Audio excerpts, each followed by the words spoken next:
One does not become enlightened by imagining figures of light, but by making the darkness conscious. These are the words of Carl Jung, the renowned Swiss psychiatrist who concluded that within each of us is a dual nature, the person we want the world to see and the person we are ashamed to be. Jung said, "There can be no doubt that man, on the whole, is less good than he imagines himself or wants himself to be. Everyone carries a shadow, and the less it is embodied in the individual's conscious life, the blacker and denser it is." The Strange Case of Dr. Jekyll and Mr. Hyde was written by Robert Louis Stevenson in 1886. In the novella, Dr. Henry Jekyll develops a formula to split his primal, animalistic side from a civilized, rational, gentle side. Edward Hyde is the manifestation of wild, untamed human nature, unrestrained by the veneer of civilization. He represents how humans will live down to their worst nature if you take away the limitations imposed by rules and the fear of consequences. In the story of Jekyll and Hyde, Dr. Henry Jekyll is not the saint he seems to be. He acts a saint because he wants to retain his position in society as an upper-class gentleman and his job as a doctor. But underneath this veil of civility and beneficence, he is at war with his more barbaric nature. He wants to explore his dark side and feel what it's like to live without any inhibitions. He wants to know what life would be like if you could live without facing any repercussions for your actions or experiencing any guilt for your deeds. But he knows he can't do that without facing legal and social consequences or suffering a guilty conscience for the harm he's caused. Therefore, he creates Edward Hyde. The name Hyde indicates the hidden parts of human nature, the dark parts we all hide. Carl Jung talked about the shadow, which is the objectionable, distasteful part of ourselves that we hide to make ourselves more acceptable. The shadow archetype represents our repressed emotions and desires. Jung said, "Because of their incompatibility with our chosen conscious attitude, they are denied expression in life and therefore coalesce into a relatively autonomous splinter personality with contrary tendencies in the unconscious." Hyde is the physical manifestation of that splinter personality.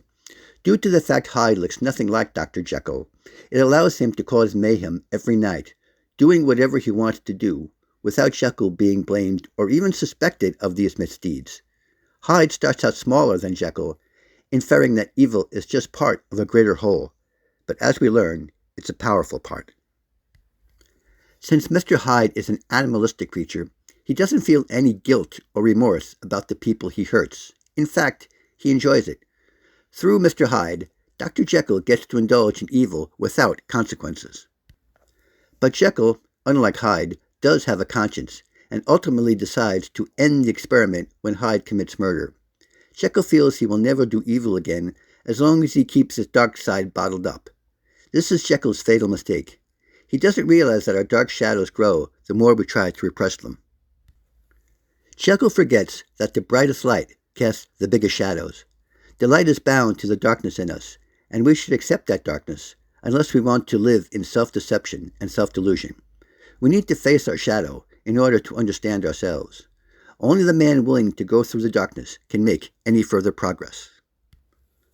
Understanding and accepting our shadow allows us to take control of it. Only if someone admits he has an anger problem can he finally address it. Jung said that dangerous, unconscious qualities can be held in check if we assimilate them into our day-to-day life and allow them limited but useful expression. There can often be a strength in aggression and defiance of authority. Connecting with the shadow can lead to a sense of freedom and wholeness. The shadow side has attributes that are a prerequisite for a higher consciousness. Jung said, "When we confront the shadow, we see both sides of ourselves. We become aware not only of our moral inferiority, but also, automatically, of our good qualities. To confront a person with this shadow is to show him his own light." When Dr. Jekyll tries to deny his demons and lock them deep inside, Hyde becomes stronger. Despite Jekyll declaring that Hyde will never return, Hyde begins to take over even without the chemical formula being used. Mr. Hyde continues to get stronger, and Jekyll becomes too weak to resist his own primal nature. Hyde eventually takes over completely. Jekyll is basically destroyed because he can't acknowledge his worst impulses.